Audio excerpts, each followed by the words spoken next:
Hello नमस्कार जैन साथियों। सामान्य विज्ञान के अति महत्वपूर्ण प्रश्न जो वन लाइनर के फॉर्म में देखेंगे, बीपीएससी समेत आरआरबी, ग्रुप डी, एनटीपीसी सभी वनडे एग्जाम के लिए अति महत्वपूर्ण होने वाला है। जहां पर भी साइंस पूछा जाता है ये आप सबके लिए अति महत्वपूर्ण प्रश्न होगा। बहुत से ऐसे प्रश्न हैं जो बार बार रिपीट किए हुए हैं। तो आइए स्टार्ट करते हैं। चैनल पर नए हो सब्सक्राइब कर लीजिएगा। आरएच फैक्टर संबंधित है तो रक्त से। आरएच फैक्टर के खोजकर्ता लैंड स्टीनर एवं वीनर हैं। रक्तचाप नियंत्रित होता है एड्रिनल ग्रंथि से। रक्त को शुद्ध करता है तो वृक्क यानी किडनी के माध्यम से रक्त शुद्ध होता है। रक्त के शुद्धिकरण की प्रक्रिया डायलिसिस कहलाती है। तो डायलिसिस के माध्यम से रक्त को शुद्ध किया जाता है। तो आइए नेक्स्ट देखते हैं। मूत्र का निर्माण होता है तो वृक्क में जो है मूत्र का निर्माण होता है। वृक्क यानी किडनी का भार 150 ग्राम होता है। मानव गुर्दे में बनने वाली पथरी किससे बनी होती है? तो कैल्शियम ऑक्जेलेट की बनी होती है। रक्त का पीएच मान कैसा होता है? तो क्षारीय होता है। रक्त का जो पीएच मान है वो 7.4 है और रक्त जो है क्षारीय है। 7 से अधिक क्षारीय, 7 से कम अम्लीय और 7 है तो उदासीन होता है। रक्तदाब मापने वाला यंत्र स्फिग्नोमैनोमीटर है। सर्वप्रथम रक्त परिसंचरण तंत्र का अध्ययन किया था तो विलियम हार्वे ने किया था। तो विलियम हार्वे ने सर्वप्रथम रक्त परिसंचरण तंत्र का अध्ययन किया था। तो साथियों, अगर आप चैनल पर नए हो सब्सक्राइब करिएगा, अपने साथियों तक ये वीडियो शेयर करिएगा। आपके सभी वनडे एग्जाम के लिए जहां पर भी साइंस पूछा जाता है उन सभी के लिए महत्वपूर्ण होने वाला है। शरीर से हृदय की ओर रक्त ले जाने वाली रक्तवाहिनी कहलाती है तो शिरा कहलाती है। हृदय से शरीर की ओर रक्त ले जाने वाली रक्तवाहिनी धमनी है। तो इसको थोड़ा सा ध्यान से समझिएगा। शरीर से हृदय की ओर रक्त को ले जाने वाली रक्तवाहिनी शिरा कहलाती है और हृदय से शरीर की ओर ले जाने वाली धमनी। हृदय की धड़कन का नियंत्रण पेसमेकर होता है। जराविक 7 क्या है? तो कृत्रिम हृदय है। तो जराविक 7 कृत्रिम हृदय है। ये बार बार पूछा जाता है तो इसको आप ध्यान दीजिएगा। शरीर में ऑक्सीजन का परिवहन रक्त द्वारा होता है। पित्त होता है। पित्त पीले हरे रंग का क्षारीय द्रव है। पित्त का पीएच मान 7.7 है। जब क्षारीय होगा तो पीएच मान 7 से अधिक होगा ही। पित्त स्रावित होता है तो पित्त जो है ये आपका यकृत द्वारा स्रावित होता है। यकृत यानी लीवर में भविष्य के लिए कौन सा विटामिन भंडारित रहता है? तो विटामिन ए भविष्य के लिए भंडारित रहता है। पित्त जमा होता है तो पित्त पित्ताशय में जमा होता है। पित्त आपका पित्ताशय में जमा होता है। ये भी आपका महत्वपूर्ण प्रश्न है। अभी आपका आरआरबी ग्रुप डी का फॉर्म भरा जा रहा है। ग्रुप डी के लिए ये 25 नंबर का जो साइंस आने वाला है इसके लिए महत्वपूर्ण है। बीपीएससी का जो साइंस होता है उसके लिए महत्वपूर्ण होने वाला है। हाइड्रोफोबिया रोग होता है। हाइड्रोफोबिया कुत्ते के काटने से होता है। हाइड्रोफोबिया रोग होता है विषाणु द्वारा होता है। विषाणु की खोज किसने की थी? तो इवानोवस्की सैने ने किया था। विषाणुओं का अध्ययन वायरोलॉजी।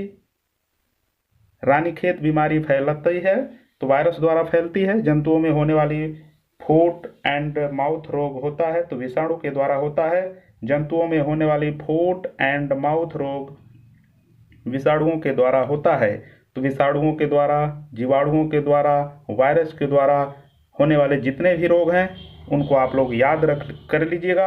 इस चैनल को सब्सक्राइब करिएगा। इस चैनल पर ये सभी टॉपिक आपको कवर करा दिए जाएंगे अच्छे से। कवकों का अध्ययन माइकोलॉजी कहलाता है। शैवालों का अध्ययन फाइकोलॉजी कहलाता है। शैवालों की कोशिका भित्ति बनी होती है तो सेल्यूलोज की बनी होती है। जीवाणु की खोज लुवेनहॉक ने किया था। ध्वनि का वेग सर्वाधिक होता है ठोस में। ठोस में सर्वाधिक होता है ध्वनि का वेग। ध्वनि की गति धीमी किसमें होती है? तो ध्वनि की गति हवा में धीमी होती है। तो साथियों फिर सुन लीजिए। कवकों का अध्ययन माइकोलॉजी। शैवालों का अध्ययन फाइकोलॉजी। शैवालों की कोशिका भित्ति बनी होती है तो सेल्यूलोज की बनी होती है। जीवाणु की खोज ल्यूवेनहॉक। ध्वनि का वेग सर्वाधिक होता है ठोस में। ध्वनि की गति धीमी होती है हवा में। ध्वनि की गति किसमें धीमी होती है? तो हवा में होती है। हवा में ध्वनि की गति सबसे धीमी होती है। ध्वनि की चाल होती है तो 760 मील पर घंटा होता है। ताप बढ़ने से ध्वनि की चाल बढ़ती है। वायु क्या है? वायु गैसों का एक मिश्रण है। वायु उदाहरण है, गैस का एक विलयन है। गैस का गैस में विलयन, ये वायु का उदाहरण है। हवा में ध्वनि का वेग 332 मीटर पर सेकेंड होता है। ध्वनि की तीव्रता की इकाई डेसिबल है। हवा का वाष्प घनत्व 14.4 होता है। हवा का वाष्प घनत्व 14.4 होता है। ये आपका कई एग्जाम में पूछा गया प्रश्न है। तो सभी इंपॉर्टेंट प्रश्न है, इस वीडियो में एंड तक बने रहिएगा। प्रकाश वर्ष मात्रक है दूरी का। एक प्रकाश वर्ष बराबर होता है, तो एक प्रकाश वर्ष बराबर होता है 9.46 गुणे 10⁻12 किलोमीटर या 9.46 गुणे 10⁻15 मीटर का। तो ये आपका प्रकाश वर्ष इसके बराबर होता है। तो साथियों, इस चैनल पर आपको सभी जीके, जीएस, साइंस, जितने भी आपके एग्जाम के लिए महत्वपूर्ण टॉपिक हैं सबको कवर कराया जाएगा कम से कम समय में, इसलिए इस वीडियो में एंड तक बने रहें, इस चैनल से जुड़े रहें। दूरी मापने की सबसे बड़ी इकाई पारसेक है। जड़ों के रूपांतरण मूली और गाजर हैं। तने के रूपांतरण हैं आलू और प्याज। पिट्यूटरी ग्रंथि पाई जाती है तो मस्तिष्क में पाई जाती है। मास्टर ग्रंथि कहलाता है पिट्यूटरी प्यूस। शरीर की सबसे छोटी इकाई पिट्यूटरी है। दो वंशानुगत रोग जो है वर्णांधता और हीमोफीलिया है। सर्वप्रथम मनुष्य में वर्णांधता का वर्णन किया है हेरनर ने 1876 में किया था। सर्वप्रथम मनुष्यों में वर्णांधता का वर्णन 1876 में हेरनर ने किया था। एक वर्णांध व्यक्ति में पहचान करने की क्षमता नहीं होती है तो हरा एवं लाल रंग की। थायरॉक्सिन हार्मोन स्रावित होता है थायराइड ग्रंथि से। जठर रस में होता है हाइड्रोक्लोरिक अम्ल। जठर रस में हाइड्रोक्लोरिक अम्ल होता है। लाइकेन में परस्पर सहजीवी मौजूद होते हैं कवक और शैवाल। प्रोटीन का पाचन होता है छोटी आंत में, तो प्रोटीन का पाचन सदैव छोटी आंत में होता है, तो छोटी आंत में प्रोटीन का पाचन। और जठर रस में हाइड्रोक्लोरिक अम्ल, ये आपका इंपॉर्टेंट है। लाइकेन में परस्पर सहजीवी मौजूद होते हैं कवक और शैवाल, ये भी इंपॉर्टेंट है। मनुष्य में पाचन प्रारंभ होता है मुख से। पचे भोजन का अवशोषण छोटी आंत में होता है। लार में पाया जाने वाला एंजाइम टाइलिन है। टीबिया नामक हड्डी पाई जाती है, टांग में पाई जाती है। मानव शरीर का वह अंग जिसमें हड्डियों की संख्या सर्वाधिक होती है वह उंगली है। भोजन पचाने में सहायक होता है एंजाइम। एंजाइम की रचना होती है एमिनो अम्ल से। तो एंजाइम किससे बनी होती है? एमिनो अम्ल से बनी होती है, तो ये भी इम्पॉर्टेंट है। पाचन क्रिया में प्रोटीन बदल जाते हैं एमिनो अम्ल में। आहार नाल में स्टार्च के पाचन में अंतिम उत्पाद हैं माल्टोज। शरीर में अमीनो अम्ल की संख्या 20 होती है। शरीर में ऊतकों का निर्माण प्रोटीन से होता है। शरीर में ऊतकों का निर्माण किससे होता है? प्रोटीन से, इसलिए हमें प्रोटीन और विटामिन अधिक से अधिक मात्रा में लेनी चाहिए। हड्डियों और दांतों के निर्माण के लिए आवश्यक तत्व कैल्शियम और फास्फोरस है। हड्डी के लिए कैल्शियम, दांतों के निर्माण के लिए आपका फास्फोरस। तो हड्डियों और दांतों के निर्माण के लिए कैल्शियम और फास्फोरस का संतुलित रूप से सेवन करना चाहिए। भोपाल गैस त्रासदी 1984 में हुआ। इसमें जो है रिसाव हुआ था, तो किसका रिसाव हुआ था? मिथाइल आइसोसाइनाइड का। काला हीरा तथा काला सीसा किसे कहते हैं? क्रमशः कार्बोनेडो और ग्रेफाइट को। काला हीरा कार्बोनेडो को कहा जाता है और काला सीसा ग्रेफाइट को कहा जाता है। जीवन रक्षक हार्मोन कहते हैं एड्रिनल को कहते हैं। और पौधे का मुख्य प्रकाश संश्लेषी अंग पत्ती है। पत्तियों का रंग हरा होता है क्लोरोप्लास्ट यानी हरित लवक के द्वारा। पत्तियों का रंग क्लोरोप्लास्ट के कारण जो है हरा रंग होता है, तो पत्ती हरा होती है क्लोरोप्लास्ट के कारण। पत्तियों का रंग पीला होता है कैरोटीन के निर्माण के कारण।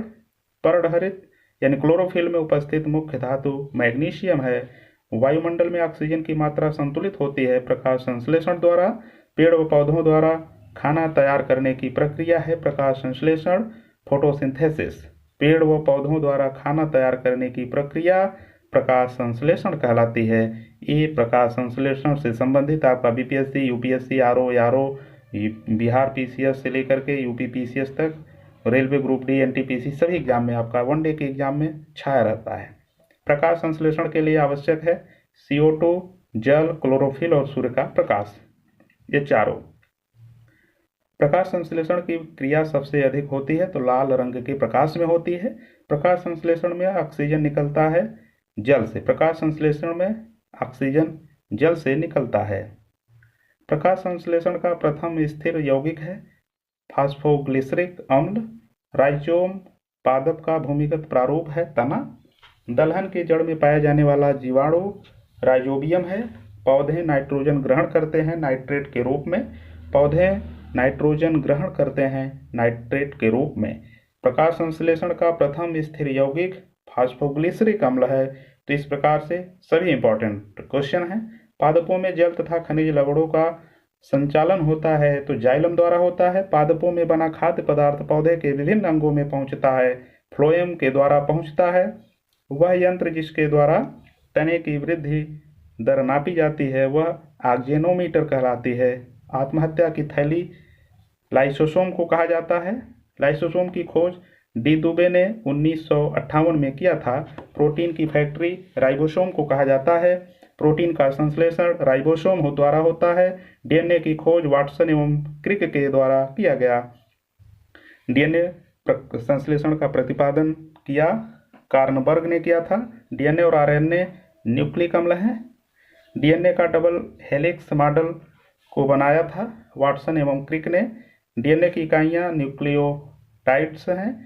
सर्वप्रथम प्रयोगशाला में जीन का संश्लेषण किया था हरगोविंद खुराना ने। पुरुष व स्त्री जीन संगठन होता है XY तथा XX। और आपका बच्चे का लिंग निर्धारित होता है पिता के गुणसूत्र यानी XY द्वारा।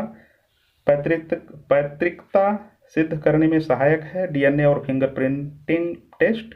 मधुमेह रोग होता है इंसुलिन की कमी से। इंसुलिन की खोज की थी बेंटिक एवं वेस्ट ने। इंसुलिन शरीर में बनती है अग्न्याशय के द्वारा। ब्रोंकाइटिस एक रोग है श्वास नली का। पेप्सिन का एक उदाहरण है एंजाइम। दूध में नहीं पाया जाने वाला विटामिन सी है। टॉक्सिन है एक जहरीला पदार्थ। मलेरिया रोग का वाहक मादा एनोफिलीज मच्छर है। मलेरिया रोग में प्रभावित अंग प्लीहा होता है। तो साथियों, चैनल पर नए हो सब्सक्राइब कर लीजिएगा और इस चैनल से जुड़े रहिएगा। मानव मूत्र में उत्सर्जित होता है विटामिन सी।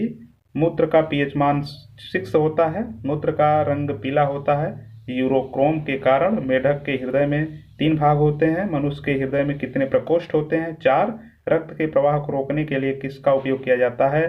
फेरिक क्लोराइड का उपयोग किया जाता है।